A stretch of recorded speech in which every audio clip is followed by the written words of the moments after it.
I must say a thing or two about the performance of the West Indies T20 team in the just concluded series against New Zealand. They got clobbered in the first two and got saved by the rain in the third. And yes, again it was painful and embarrassing to watch.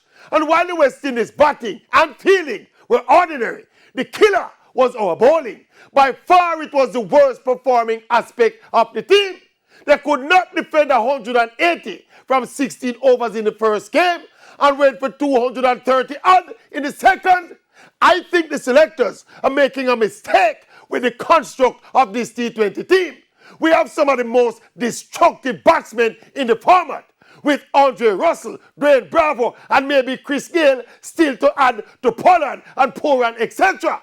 But these bits and pieces all-rounders in the bowling department, it is not working.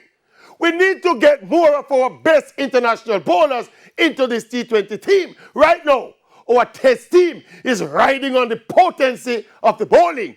We need the likes of Jason Holder, Kemar Roach, Azari Josephs, and maybe even Shannon Gabriel to be considered for the T20 team, instead of Kemo Paul and Kasich Williams and Fabian Allen, who basically are missed with the bat and are trouble with the ball.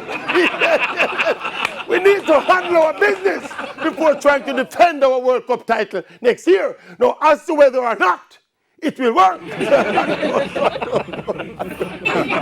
I don't know, make me pray to God.